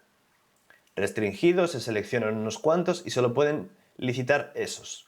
Abierto simplificado, el preámbulo lo presenta como un procedimiento ágil con trámites simplificados pensado para reducir burocracia y reforzar transparencia. 159. Le gusta mucho a la Comisión Permanente de Selección. Cuidado. Asociación para la Innovación. El preámbulo lo define para aquellos casos en que el mercado no ofrece una solución disponible que satisfaga la necesidad pública y es preciso realizar actividades de investigación y desarrollo para después adquirir el resultado. No suele entrar, o yo por lo menos, nunca lo he visto en el supuesto práctico. Apartado 12. Criterios de adjudicación. Ofertas anormalmente bajas, se ha preguntado, y clasificación de las ofertas, 145, 149 y 150. Mejor, relación calidad-precio, ya te he explicado la importancia de esto. El preámbulo insiste en que la ley quiere superar el automatismo del precio como único factor y empujar criterios cualitativos vinculados al objeto del contrato. El régimen de los criterios de adjudicación se contiene en el artículo 145. ¿Qué suele preguntarse? Si el criterio precio puede ser único, es decir, si solo se puede atender al precio como criterio, cuándo deben valorarse aspectos cualitativos, aparte del precio, y cómo se tratan las ofertas anormalmente bajas. Estas últimas se regulan en el artículo 149. Pues tenemos, todos nos ofrecen un precio y hay uno que es excesivamente bajo, tanto que nos llama la atención. Pues ahí hay que aplicarle un procedimiento especial. Nos dice aquí, ofertas anormalmente bajas. El preámbulo señala expresamente que los órganos de contratación rechazarán las ofertas si comprueban que son anormalmente bajas, porque incumplen obligaciones medioambientales, sociales o laborales. Pero cuidado, porque aquí tenemos matices. Ofertas anormalmente bajas. Lo primero es identificación de la oferta anormalmente baja. Tiene que haber parámetros objetivos para identificar una oferta normalmente baja que pueden estar previamente establecidos en los pliegos. Por ejemplo, el precio no debe bajar de un 20% del presupuesto base de licitación, o de un 30%, o de un 40%, lo que sea. A partir de dichos parámetros, la mesa de contratación, importantísimo, interviene para ver qué pasa con esto, o en su defecto el órgano de contratación identifica las ofertas incursas en presunción de normalidad. Ojo, porque no se excluyen inmediatamente. Se las requiere para justificar, requerimiento de justificación. Una vez identificada la oferta, se requiere al licitador para que aporte una justificación detallada y razonada del bajo nivel de precios o costes. Oye, ¿por qué estás tan barato? Explícamelo. Y este requerimiento debe cumplirse en el plazo establecido. Después, contenido de la justificación. El órgano de contratación podrá solicitar información sobre Ahorro en el procedimiento de ejecución, soluciones técnicas adoptadas, innovación y originalidad de la oferta, respeto de las obligaciones medioambientales, sociales o laborales y posibles ayudas públicas recibidas, subvenciones. Evaluación de la justificación. La mesa de contratación evalúa la documentación aportada. En su caso, eleva una propuesta motivada al órgano de contratación. Y el órgano de contratación es quien finalmente decide, quien decide finalmente. O sea, no se la excluye inmediatamente por ser anormalmente baja. Si lo justifica bien y la mesa de contratación lo evalúa positivamente, también puede ser elegida la empresa. Supuestos de rechazo obligatorio. Se rechazarán las ofertas que vulneren la normativa sobre subcontratación o no cumplan las obligaciones en materia medioambiental, social o laboral. La decisión final. Si la justificación no es suficiente, la oferta se excluye. Si la justificación es válida, la oferta puede ser adjudicataria. En este último caso, el órgano de contratación podrá establecer mecanismos de seguimiento reforzado. Cuidado. Esto es importante matizarlo. Si finalmente se elige la oferta normalmente baja, hay que vigilar que todo vaya bien. Mecanismos de seguimiento reforzado durante la ejecución del contrato. Clave para el examen. La oferta no se puede excluir directamente por ser baja.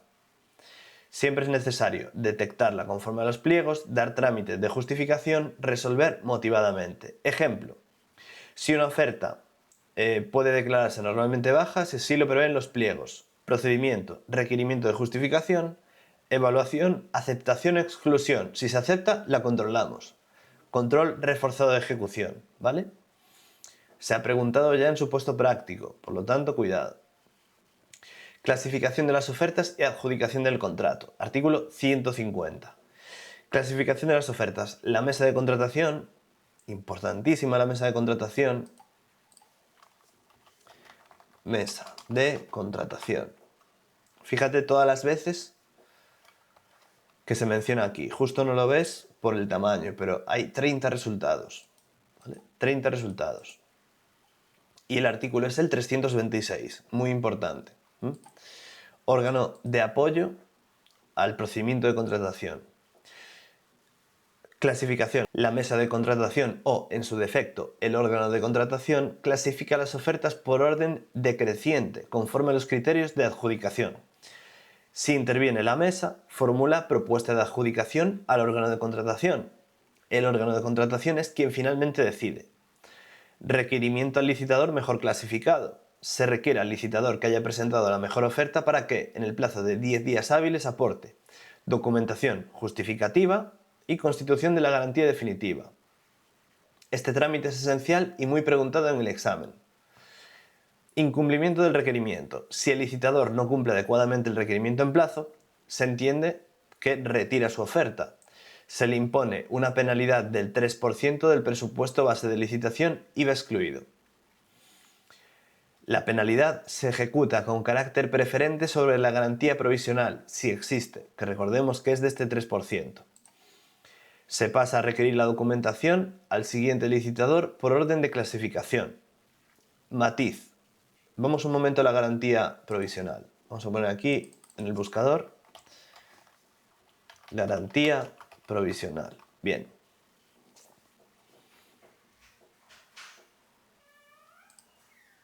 Pues aquí la tenemos, garantía provisional, que es de un 3% del presupuesto base de licitación sin IVA. Y no es preceptiva, es decir, aquí nos dice que no procederá excepto por motivos de interés público y tal. Pero aquí tenemos que se puede ejecutar una penalidad sobre la garantía provisional. Sin embargo, hay un matiz importante que yo me llevé preparado al examen en su momento, y es que el Tribunal Administrativo Central de Recursos Contractuales considera que se puede incautar la garantía provisional si el incumplimiento es total. Aquí nos dice: la interpretación del Tribunal Administrativo Central de Recursos Contractuales ha matizado que el artículo 150.2 en el siguiente sentido: solo se entiende retirada la oferta y, por tanto, solo procede la penalidad del 3% cuando el incumplimiento del requerimiento es total. Es decir, cuando el licitador no aporta absolutamente nada de lo solicitado. El órgano de contratación no va por ahí incautando garantías provisionales así, a diestro y siniestro. No me has presentado, pum, te la retiro, venga, siguiente. No. Aunque la norma lo exprese así, no es así como funciona. Tiene que haber un incumplimiento total para que se pueda incautar. Por lo tanto, si nos lo preguntan, le metemos este pequeño matiz del Tribunal Administrativo Central de Recursos Contractuales y la partimos. Dejamos al corrector completamente alucinado. En estos casos, procede la penalidad y puede ejecutarse la garantía provisional cuando no aporta absolutamente nada y el incumplimiento del requerimiento es total, ¿sí?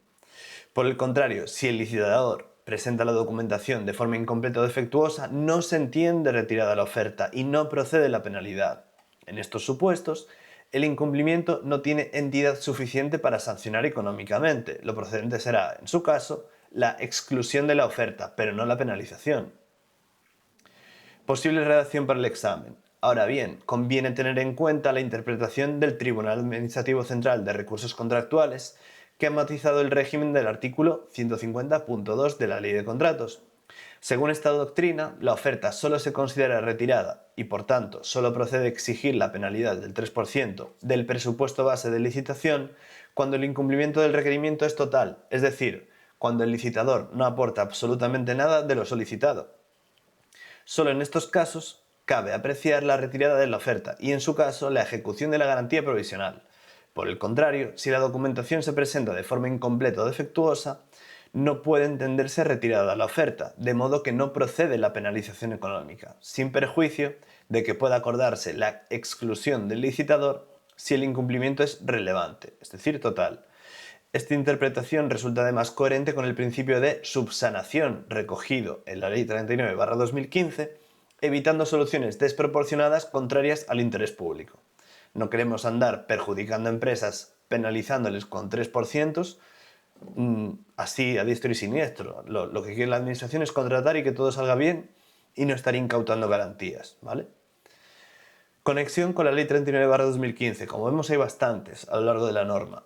Y siempre está bien, siempre que lo podamos mencionar, porque al final es el procedimiento administrativo común y está muy relacionado con la contratación pública. Esta interpretación es coherente con la Ley 39, que impone a la Administración el deber de permitir la subsanación de defectos u omisiones, evitando así soluciones desproporcionadas o perjuicios innecesarios al interés público.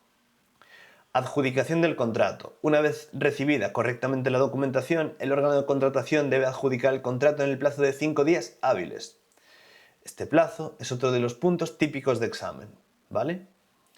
Clave de examen. En este bloque hay 3 ideas en las que no puedes fallar. Primero, 10 días hábiles para aportar documentación, 3% del presupuesto base de licitación sin IVA solo si el incumplimiento es total y 5 días hábiles para adjudicar. Y sobre todo, diferenciar entre incumplimiento total, penalidad, e incumplimiento parcial, sin penalidad. Bien, contrato menor. Ojalá caiga un contrato menor en el examen, así te lo digo. Artículo 118 y en todos los artículos donde se menciona en la ley. Que si venimos aquí y hacemos control F, contrato menor, me salen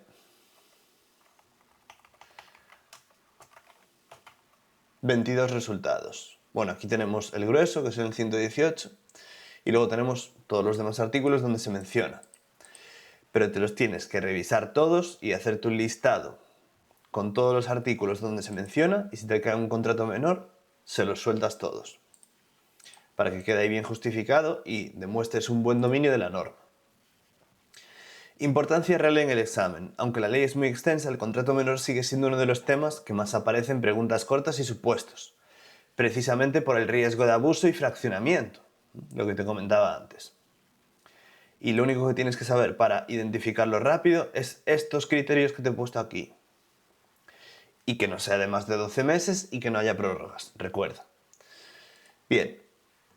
Claves prácticas. La importancia no es solo recordar que existe una tramitación simplificada, sino que es excepcional, que no puede usarse para eludir publicidad o procedimiento, que debe respetar la lógica del artículo 99 sobre no fraccionamiento, que no se utilice para fraccionar contratos grandes, y los límites, menor de 40.000 y en obras y en suministros y servicios menor de 15.000. Recuerda, si te dicen que en obras es menor de 40.000, es que es 39.999, no 40.000. que no te líen. 39.999. Y en servicios y suministros, 14.999. Valor estimado. Ejemplo real, un contrato de suministro de 20.000 euros no es un contrato menor. Requisitos: informe de necesidad, no fraccionamiento, aprobación del gasto e incorporación de la factura al expediente. Punto. Publicación: trimestral. Artículo 63.4 de la Ley de Contratos. Nos pueden preguntar por un contrato menor y decir: ¿y estos contratos deben publicarse? Y tú dirás: sí, trimestralmente, de acuerdo con el artículo 63.4. ¡Pum! Bomba ahí, en el examen. Bien, continuamos. 14. Efectos del contrato y prerrogativas de la Administración. Artículos 190 a 197. Bloque general. La ley dedica una subsección específica a las prerrogativas de la Administración Pública y los contratos administrativos, así como otra a la ejecución de los contratos. En particular, el núcleo general se sitúa en los artículos 190 a 197. ¿Qué debes retener? En los contratos administrativos, la Administración no se sitúa exactamente igual que en un particular, en un contrato civil. Conserva potestades y prerrogativas ligadas a la satisfacción del interés público. Cuidado aquí. La Administración siempre tiene más preponderancia que los contratos privados, porque parte desde una superioridad. Bien, 15. Modificación de los contratos. Importantísimo. Tema imprescindible. Artículos 203 a 207. El preámbulo destaca que la ley incorpora un régimen de modificación alineado con las directivas europeas y que esta materia es una de las novedades más significativas. Fíjate que hago mucha referencia al preámbulo porque si lo menciona el preámbulo es que es importante. El régimen general se contiene en los artículos 203 a 207. Y de paso te ahorro que te leas el preámbulo porque es... no lo voy a decir, pero ya te lo imaginas. ¿Qué debes saber? La modificación contractual no es una facultad libre para rehacer el contrato una vez adjudicado. Está tasada y sometida a límites. En examen suele preguntarse si una modificación estaba prevista o no, si altera o no elementos esenciales y si encubre una nueva adjudicación. Estas son las tres figuras principales. También cuando es obligatoria, cuando no, etcétera, te lo revisas porque es importante, ¿sí? Bien, 16, cesión del contrato y subcontratación, también importante, artículos 214 y 215. Ubicación normativa. La ley regula conjuntamente la cesión de contratos y subcontratación. Diferencia esencial: cesión cambia el contratista, subcontratación el contratista sigue siendo el mismo frente a la administración, pero encarga a terceros parte de la prestación y esto tiene que ser muy controlado. Ejemplo: la subcontratación requiere comunicación al órgano de contratación y justificación de aptitud. En emergencia, flexibilización de requisitos. Emergencia, por mencionarlo ahora rápido, artículo 120. 120. Venimos rápidamente al 120 y te explico un par de cosas. Me pasé... Vale, aquí lo tenemos. Emergencia. Cogemos el teléfono y contratamos. Sin procedimiento, sin absolutamente nada. No es lo mismo urgencia que emergencia. Emergencia es: hay una dana en Valencia, se está muriendo la gente y queremos contratar sacos de arena para poner en la calle y que no siga incrementándose la inundación y muriendo más gente. ¿Te vas a poner a sacar un contrato, a licitación, a que las empresas manden su oferta? No. Coges el teléfono, contratas verbalmente, que es la única posibilidad en la que se puede contratar verbalmente, y luego ya tramitarás el procedimiento, ya buscarás el dinero, pero se contrata ya. ¿Por qué? Porque se está muriendo gente. Piénsalo así: emergencia, que no es lo mismo que urgente, ¿vale? Bien, continuamos. 17. Cumplimiento, recepción, suspensión y resolución. Artículos 210, 208 y 211, además de la regulación específica, libro segundo y libro tercero. Importancia. La ley dedica una subsección a la suspensión, artículo 208, y a la resolución, artículo 211, así como al cumplimiento y recepción, 210 de los contratos. Además, cada tipo contractual tiene sus especialidades propias dentro del libro segundo, título segundo. ¿Qué suele preguntarse? Incumplimiento del contratista, muy importante, causas de resolución, es decir, que se termina un contrato, efectos de la resolución, especialidades según el tipo contractual. Ejemplo práctico. El reconocimiento de la obligación se produce tras la correcta ejecución del contrato, momento en que se emite el documento contable OK.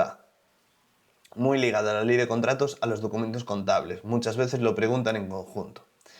Voy a subir junto con esta guía la guía que tengo de documentos contables ligada a la contratación, que te va a venir súper bien. Continuamos. 18. Recurso especial en materia de contratación. Muy importante, también como el recurso de la Ley 39, pero aplicado solo a contratos. Artículos 44 a 58. Horquilla que puedes poner en el examen si te preguntan si es susceptible de algún tipo de recurso el contrato. El preámbulo explica que se amplía su ámbito de aplicación, que mantiene carácter potestativo y que tiene efecto suspensivo automático cuando se recurre la adjudicación. Fíjate en esto. Efecto suspensivo automático, cuando se recurre la adjudicación. Si yo, por ejemplo, soy Raúl y estoy concurriendo en un procedimiento de adjudicación y veo que hay una corruptela y se lo adjudican a otro candidato el contrato y yo veo que no está sujeto a derecho o cualquier tema, yo puedo interponer un recurso. Y fíjate, se suspende. ¿Por qué? Porque se lo están adjudicando a otro. ¿Se entiende? Por lo tanto, si el procedimiento continúa, el contrato se adjudica, se lleva a cabo y se termina. ¿De qué sirve que yo interponga un recurso? Por lo tanto, efecto suspensivo automático, muy importante, con salvedades, que tienes que ver en la ley. También enumera los actos recurribles, anuncios, pliegos, documentos contractuales, actos de trámite cualificados, adjudicación, determinadas modificaciones y encargos a medios propios. El régimen básico se contiene en los artículos 44 a 58. Importante, ¿vale? ¿Qué debes saber? Es un recurso central para controlar la legalidad de la licitación y no debe confundirse con los recursos administrativos ordinarios. Es un contrato especial de la ley de contratos. Por eso se llama recurso especial. Bien, 9. Contratación electrónica, perfil de contratante y registro de contratos. Artículo 63 y normativa del libro cuarto sobre organización administrativa, en particular, registro de contratos del sector público. Publicidad electrónica. El preámbulo remarca la apuesta decidida por la contratación electrónica y el papel principal del perfil del contratante como instrumento de publicidad de actos y fases de contratación. El perfil del contratante se regula en el artículo 63. También destaca el registro de contratos del sector público, ubicado sistemáticamente en el libro cuarto de la ley. Se amplía. Ejemplo, la licitación debe publicarse en el perfil del contratante y el BOE si es la Administración General del Estado. ¿Y para dónde vas a opositar tú? Exactamente, mucho cuidado con esto. Bien, 20. Medidas de integridad, conflictos de intereses y defensa de la competencia. Artículo 64 y artículo 150.1. Integridad y anticorrupción. El preámbulo señala expresamente la obligación de los órganos de contratación de adoptar medidas contra el fraude, el favoritismo, la corrupción y los conflictos de intereses. Esta materia se positiviza en el artículo 64, relativo a la lucha contra la corrupción y a la prevención de los conflictos de intereses.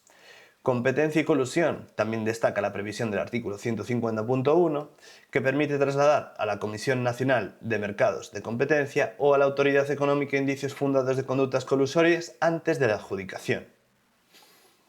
21. Racionalización técnica de la contratación. Artículos 218 a 230. Acuerdos marcos, sistemas dinámicos y centrales de contratación. La ley dedica un capítulo específico a la racionalización técnica de la contratación, regulando acuerdos marco, sistemas dinámicos de adquisición, centrales de contratación. Este bloque se sitúa en los artículos 218 a 230. ¿Qué interesa para GACE? No suele pedirse un desarrollo exhaustivo, pero sí conviene saber que existen instrumentos para centralizar o racionalizar compras repetitivas y ganar eficiencia. Aunque por ahora no lo he visto preguntado en su puesto práctico, pero hay que saber lo que son. 22. Contratos de obras, suministro y servicios, especialidades básicas. Aquí entramos en lo más importante de todo, porque cuando abramos el supuesto práctico, nos vamos a encontrar con un contrato, ya sea de obras, suministro o servicios. Y va a ser con cualquiera de estos procedimientos. Menor, abierto, ya sea de mayor o menor importe, o sujeto a regulación armonizada. ¿Sí? Por lo tanto, nada más abrir, vamos a encontrarnos ante uno de estos y tenemos que saber bien dónde se regulan, sus definiciones y todo. Primero de todos, contrato de obras. Definición, el artículo 13, establece que el contrato de obras es aquel que tiene por objeto la ejecución de una obra aislada o conjuntamente con la redacción del proyecto o la realización de alguno de los trabajos enumerados en el anexo primero, así como la realización de una obra que cumpla por sí misma una función económica o técnica. Definición que tienes que saberte por si acaso la tienes que poner en el supuesto. Como es tan posible que nos lo pregunten, pues nos la aprendemos. Se entiende por obra el resultado de un conjunto de trabajos de construcción o ingeniería civil destinado a cumplir una función económica o técnica. Con eso te llega, y que está regulado en el artículo 13.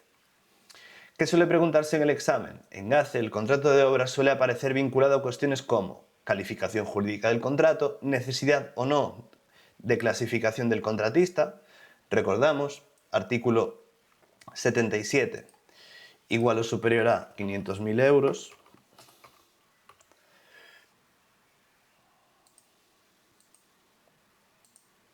Aquí lo tenemos, ¿vale? Para los contratos de obras cuyo valor estimado sea igual o superior a 500.000 euros, requisito indispensable que el empresario se encuentre debidamente clasificado. Procedimiento de adjudicación. Inicio de la ejecución. Proyecto de obras, garantías, provisional y definitiva, recordamos 3%, 5%, que la definitiva se puede ampliar en otro 5%, imputación presupuestaria, contrato menor de obras, diferencias entre redacción del proyecto y ejecución material de la obra. Especialidades básicas. El contrato de obras tiene regulación específica en el libro segundo, título segundo, capítulo segundo de la Ley de Contratos. Y ahora vamos a ver aquí rápidamente la ley dónde está. Porque ya lo vimos antes, pero quiero que lo volvamos a ver. Porque tenemos que irnos hasta él.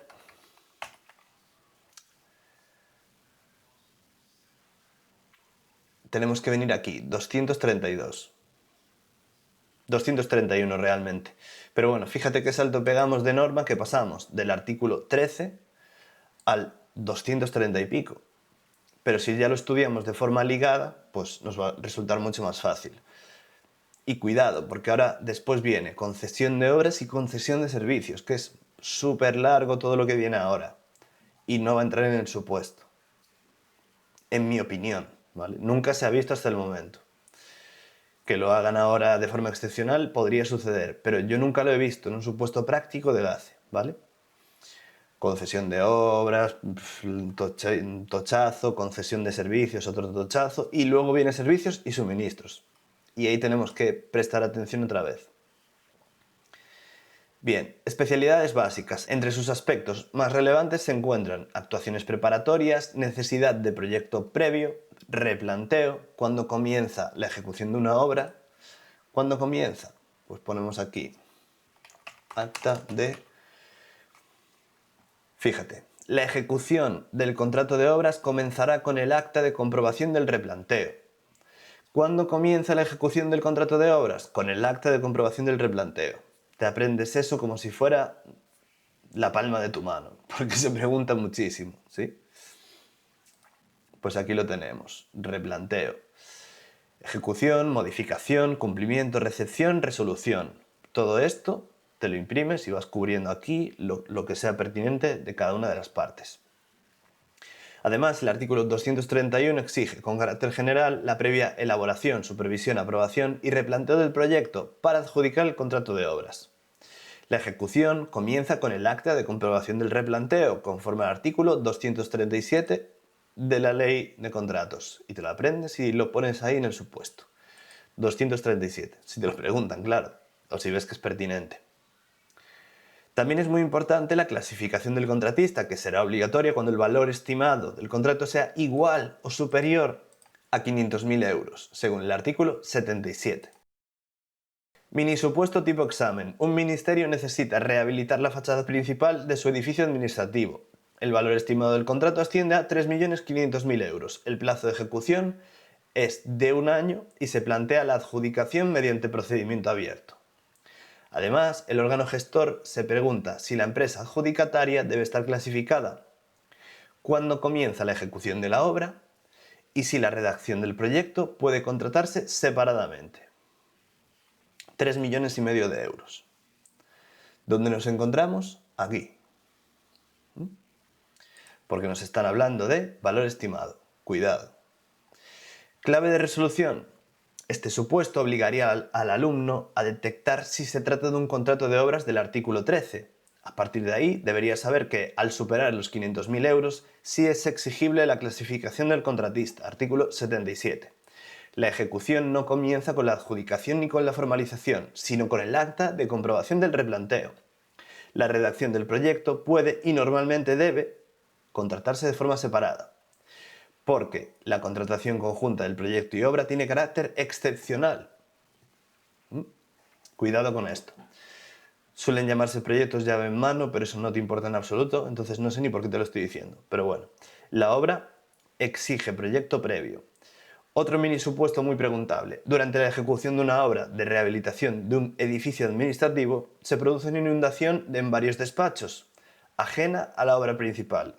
El departamento propone tramitar un contrato de 30.000 euros para reparar suelos y pintura de esos despachos. Se pregunta si puede acudirse al contrato menor. Clave de la resolución. Venimos aquí. ¡Epa! ¿Se puede o no se puede? 30.000 euros. ¿Qué sucede aquí? ¿Puede ser menor o no puede ser menor? Dímelo tú. Clave de resolución. Aquí el alumno debe ver que estamos ante una obra menor independiente y que, al tener un valor estimado inferior a 40.000 euros, sí podría tramitarse como contrato menor de obras, conforme al artículo 118 de la Ley de Contratos del Sector Público, siempre que no exista fraccionamiento indebido, se justifique la necesidad, se incorpore presupuesto y, si afecta estabilidad, seguridad o estanqueidad, se recabe informe de supervisión que corresponda. Todo esto te lo aprendes por si lo puedes cascar ahí en el examen, ojalá caiga un contrato menor. Porque en mi opinión hay un montón de información interesante para comentar y lo puedes tener ahí en la hoja que te he dicho que te prepares. Por lo tanto, continuamos. Contrato de suministro. Definición. El artículo 16 define el contrato de suministro como aquel que tiene por objeto la adquisición, el arrendamiento financiero o el arrendamiento con o sin opción a compra de productos o bienes muebles. Incluye también determinados supuestos en los que exista una entrega continuada o sucesiva de bienes. ¿Qué suele preguntarse en el examen? El contrato de suministro suele aparecer en cuestiones como si procede contrato menor, si cabe adjudicación directa, si puede usarse procedimiento abierto simplificado, imputación presupuestaria, documentos contables del gasto, momento del pago, prohibición de pagar antes de la recepción, etc. ¿Vale? Esto de documentos contables también puede pasar en obras y en suministros, perdón, y en servicios. Especialidades básicas. Su regulación específica se encuentra en el libro segundo, título segundo, capítulo cuarto de la Ley de Contratos, como ya te comenté. Empezamos aquí, en el artículo 16, y pegamos un mega salto. Lo esencial para el examen es que el suministro se identifica con la adquisición de bienes muebles y que su ejecución se conecta con la entrega del bien, recepción o conformidad, pago, posible resolución por incumplimiento. También es muy habitual su conexión con la gestión presupuestaria y con la fase contable del gasto. Mini supuesto de examen. Esto es que lo saqué de supuestos oficiales y lo asocio así porque justo cayó uno de suministro que iba ligado a documentos contables. Un departamento ministerial necesita adquirir material de oficina por importe de 20.000 euros. El responsable considera que puede adjudicarlo directamente por tratarse de un contrato menor y antes incluso de que exista adjudicación formal, comunica verbalmente a una empresa que ha resultado adjudicataria. Además, tramita un documento contable ADOK y ordena el pago antes de que el material sea entregado. Esto se ha preguntado así y tenemos aquí la clave de resolución. Este supuesto obliga al alumno a detectar varias cosas a la vez. En primer lugar, que estamos ante un contrato de suministro, artículo 16, que no puede ser contrato menor. ¿Por qué? Por esto. Bien, no puede ser contrato menor. Por tanto, no cabe adjudicación directa. La comunicación verbal al adjudicatario sin resolución formal también es incorrecta porque no estamos ante un contrato de emergencia y tampoco es correcto emitir un documento ADOK y pagar antes de la recepción del suministro, porque la obligación solo puede reconocerse tras la conformidad con la prestación realizada. Cuidado. En cambio, sí podría acudirse al procedimiento abierto simplificado abreviado del 159.6, al ser un suministro inferior a 60.000. 59.999, recordamos. Otro mini supuesto muy útil. El Ministerio de Sanidad tramita la compra de mascarillas sanitarias por importe de millones de euros. Se pregunta con cargo a qué capítulo y artículo presupuestario debe imputarse el gasto y qué documentos contables deben tramitarse. Pues bien, aquí el alumno, clave de resolución. El alumno debe identificar que las mascarillas son bienes fungibles, por lo que el gasto se imputa al capítulo segundo, artículo 22, material, suministro y otros. En cuanto a la ejecución presupuestaria, siempre son los mismos documentos contables. Luego hay que ver si se acumulan fases o no, pero en principio son estos. RC de retención del crédito, A, autorización del gasto, D, compromiso de gasto y OCAR, reconocimiento de la obligación. Después se ordena el pago. Si nos aprendemos estas fases, vamos a responder bien a la pregunta de los documentos contables, casi seguro. Este tipo de supuesto mezcla contratación con gestión presupuestaria, algo muy frecuente en GACE.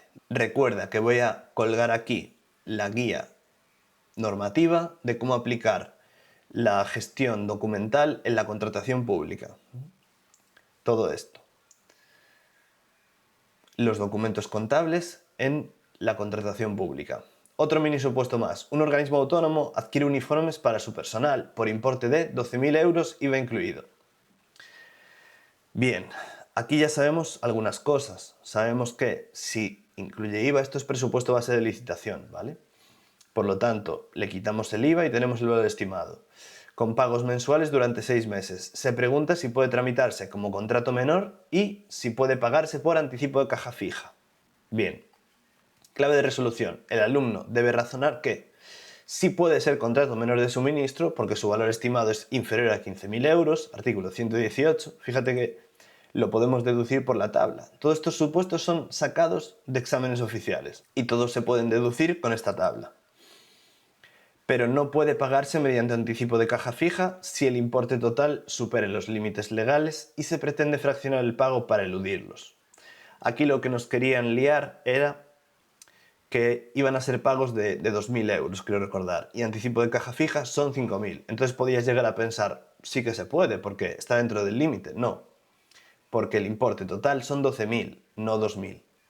Son pagos de 2.000 por un importe total de 12.000, por lo tanto no sería posible hacerlo por anticipo de caja fija. Contrato de servicios. Definición. Artículo 17. Define el contrato de servicios como aquel cuyo objeto consiste en prestaciones de hacer dirigidas al desarrollo de una actividad o a la obtención de un resultado distinto de una obra o de un suministro. Nuestra definición que nos encanta.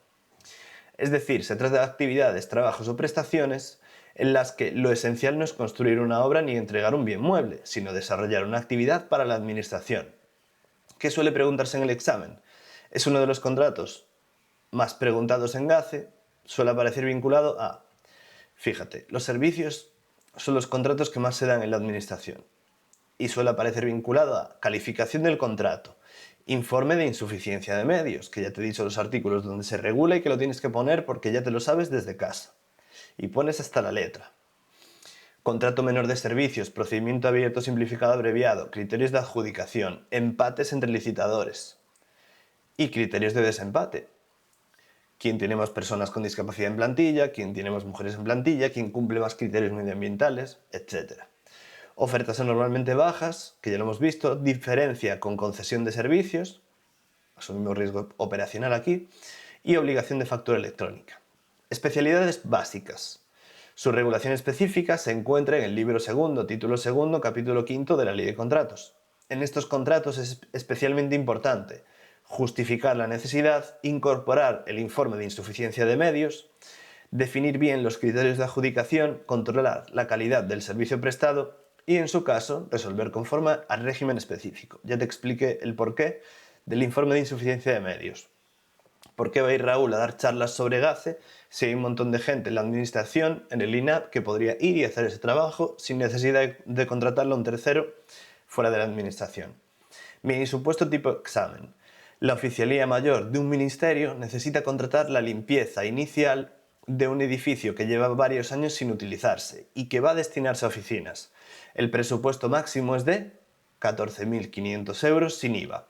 Duración, ojo, no nos adelantemos, 14.500 sin IVA. Podemos pensar, es un contrato menor, pero vamos a ver todo lo que nos dice.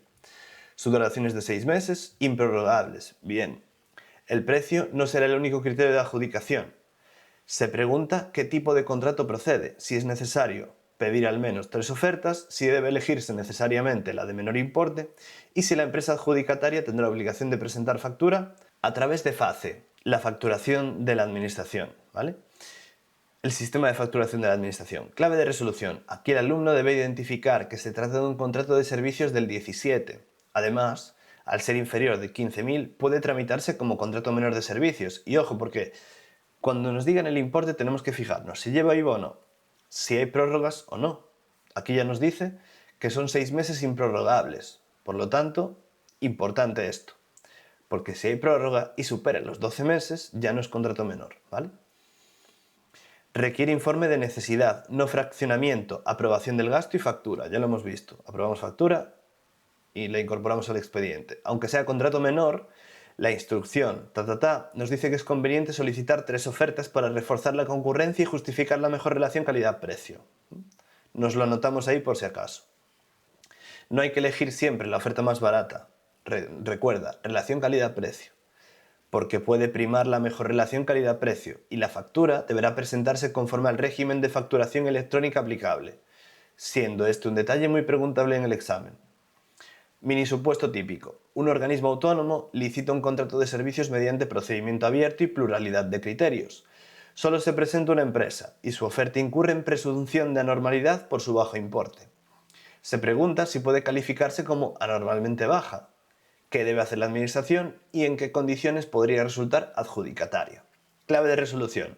Aquí el alumno debe saber que sigue siendo un contrato de servicios, artículo 17, la oferta puede ser calificada como anormalmente baja si así lo permiten los parámetros fijados en los pliegos, artículo 149, el órgano de contratación debe requerir justificación detallada, como vimos antes, si la justificación no convence, excluir la oferta y si finalmente la admite y la adjudica, puede imponer mecanismos reforzados de seguimiento de la ejecución. Otro mini supuesto muy útil. El INAP necesita contratar servicio de limpieza de sus sedes por un presupuesto base de licitación de 60.500 euros IVA incluido. Fue el ejemplo que te puse al principio. Sin prórrogas ni modificaciones. Se pregunta cuál es el procedimiento más ágil y cómo resolver un empate entre dos licitadores. Clave de la resolución. A ver, tenemos un servicio de limpieza. 60.500. Con IVA. Si le quitamos el IVA, ¿qué pasa? Que está aquí, ¿verdad? Por lo tanto, 159,6. El alumno debe concluir que se trata de un contrato de servicios, que su valor estimado sin IVA y sin prórrogas permite acudir al procedimiento abierto simplificado abreviado del artículo 159,6, que no será necesaria garantía definitiva, no se exigirá solvencia y en caso de empate se aplicarán los criterios del artículo 147.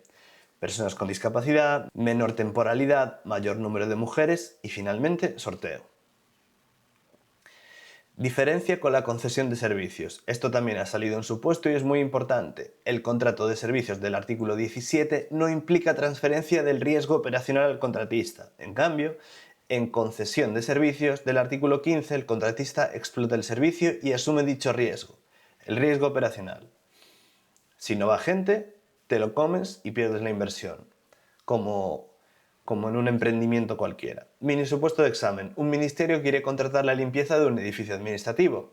El responsable duda si debe tramitarse como contrato de servicios o como concesión de servicios. Clave para resolución. Debe contestarse que estamos ante un contrato de servicios, porque la empresa no explota el servicio ni asume el riesgo operacional. Efectúa el servicio y cobra su dinero y se va, y le da igual si allí va gente o no. Simplemente presta una actividad de limpieza a cambio de un precio. Punto. Propuesta de redacción. Bien, aquí hemos llegado al final del documento. Prácticamente al final, queda un parrafito más. Pero esto es una propuesta para que tú practiques cómo se debe redactar en el examen. Es un párrafo donde he ido conteniendo todos los artículos que hemos ido hablando y los voy desarrollando en texto para que aprendas cómo se debe redactar un documento jurídico. Pues no voy a explicar mucho, simplemente la voy a leer, que sirva como ejemplo y si te puedes llevar algo preparado, estupendo. La presente cuestión versa sobre la contratación pública en el ámbito del sector público, en particular sobre la determinación del tipo de contrato aplicable, el procedimiento de adjudicación, la ejecución del contrato y las posibles especialidades derivadas de la situación planteada, por lo que debemos acudir al régimen jurídico establecido en la Ley 9/2017 de 8 de noviembre de contratos del sector público. Aquí es recomendable poner el nombre completo de la ley, ¿vale? Por la que se transpone en el ordenamiento jurídico español, El fundamento constitucional de la contratación pública se encuentra en el artículo 103 de la Constitución española, que impone a la Administración el sometimiento pleno a la ley y al derecho, así como a la actuación conforme a los principios de eficacia, jerarquía, descentralización, desconcentración y coordinación, con sometimiento al interés general. Asimismo, el artículo 149.1.18 de la Constitución atribuye al Estado la competencia sobre las bases del régimen jurídico de las administraciones públicas y del procedimiento administrativo común, dentro del cual se inserta la contratación pública. El desarrollo legal de esta materia se contiene en la Ley de Contratos, cuyo artículo 1 establece que su objeto es regular la contratación del sector público con el fin de garantizar los principios de libertad de acceso a las licitaciones, publicidad y transparencia, no discriminación e igualdad de trato, así como asegurar una eficiente utilización de los fondos públicos, la selección de la oferta económicamente más ventajosa y la incorporación de criterios sociales y medioambientales. En primer lugar, resulta necesario determinar el ámbito subjetivo de aplicación de la ley, regulado en el artículo 3, que distingue entre sector público, administraciones públicas y poderes adjudicadores, distinción esencial para determinar el régimen jurídico aplicable en cada caso.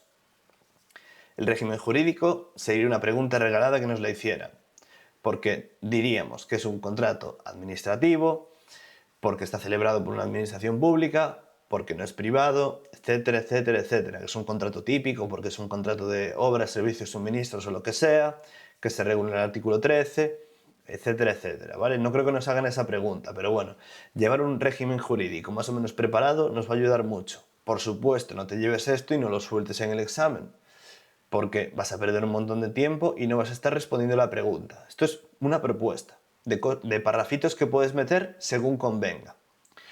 En segundo lugar, debe identificarse la naturaleza del contrato, de conformidad con el artículo 2, que define los contratos del sector público como contratos onerosos, celebrados por las entidades del sector público. En este sentido, la ley distingue distintos tipos contractuales, entre los que destacan, por su relevancia práctica para el examen, el contrato de obras, artículo 13, suministro 16 y servicios 17.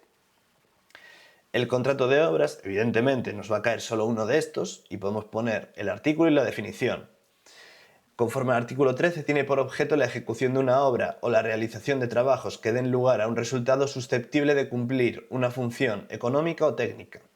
Este tipo de contrato presenta especialidades relevantes como la necesidad de un proyecto previo, artículo 231, y el inicio de su ejecución mediante el acta de comprobación del replanteo, 237. Nos los preparamos por si cae un contrato de obras, hacer paca y meterlos ahí. Asimismo, será obligatoria la clasificación del contratista cuando el valor estimado sea igual o superior a 500.000 euros, artículo 77. El contrato de suministro, regulado en el artículo 16, tiene por objeto la adquisición o arrendamiento de bienes muebles. Su ejecución se vincula a la entrega del bien y su posterior recepción, siendo esencial que el reconocimiento de la obligación y el pago solo puedan producirse tras la correcta ejecución del contrato, conforme a las reglas de ejecución presupuestaria. Por su parte, el contrato de servicios, definido en el artículo 17, tiene por objeto prestaciones de hacer dirigidas al desarrollo de una actividad o a la obtención de un resultado distinto de una obra o suministro. Este tipo de contratos resulta especialmente relevante la necesidad de justificar la insuficiencia de medios propios. Artículo 116, y decimos letras y todo. Informe de insuficiencia de medios. Venimos aquí, hacemos insuficiencia de medios. Y tenemos el artículo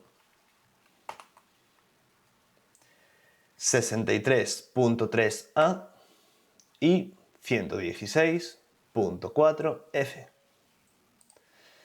Bien, y lo mencionamos seguro.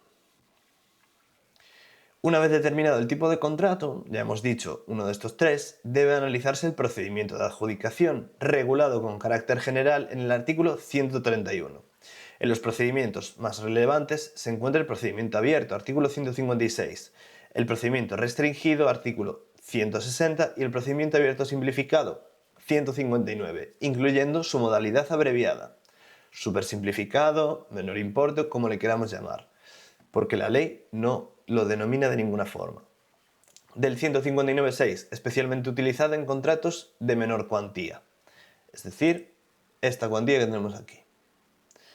Bien. Asimismo, debe tenerse en cuenta la figura del contrato menor, regulada en el artículo 118, que permite una tramitación simplificada en contratos de cuantía inferior a 40.000 euros en obras e inferior a 15.000 euros en suministros y servicios, siempre que no exista fraccionamiento indebido del objeto del contrato, conforme a lo dispuesto en el artículo 99.2. Un artículo que nos tenemos que llevar preparados para los contratos menores. Por si acaso, lo mencionamos y quedamos ahí estupendamente. En relación con la preparación del contrato, el artículo 116 establece la necesidad de tramitar un expediente de contratación que incluya la justificación de la necesidad, la insuficiencia de medios, en su caso, la determinación del objeto y la elección del procedimiento. Asimismo, los pliegos de cláusulas administrativas particulares, artículo 121, y de prescripciones técnicas, 124, constituyen elementos esenciales del expediente, súper importante.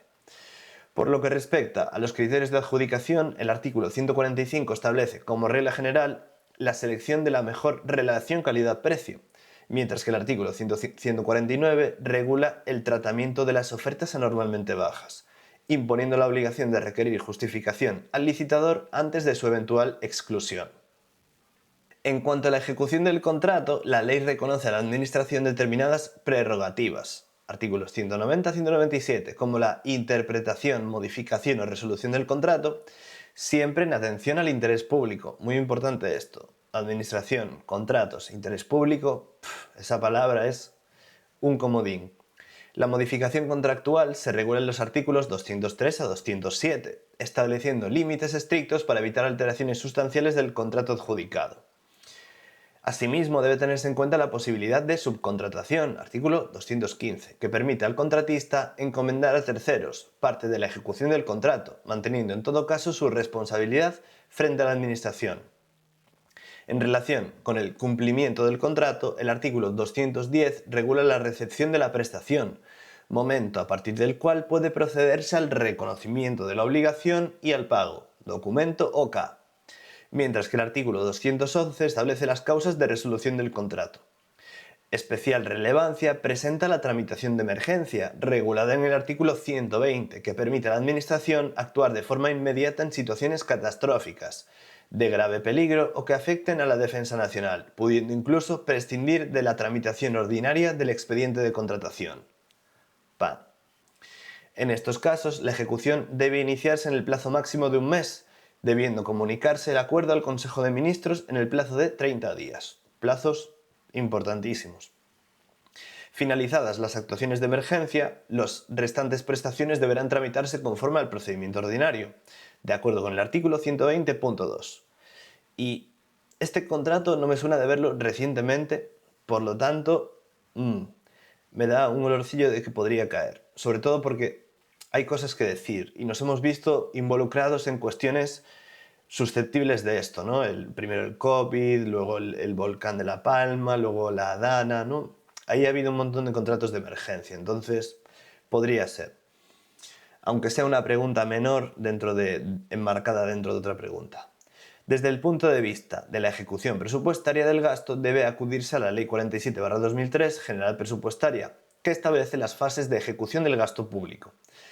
Retención del crédito, RC, autorización A, compromiso D, reconocimiento de la obligación OK y pago material, siendo imprescindible que el reconocimiento de la obligación se produzca una vez verificada la correcta ejecución de la prestación.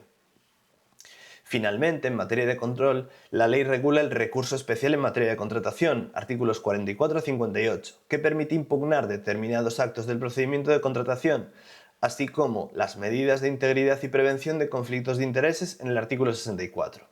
En consecuencia, el régimen jurídico aplicable exige, en primer lugar, determinar la naturaleza del contrato conforme a los artículos 13, 16 y 17 de la Ley 9/2017.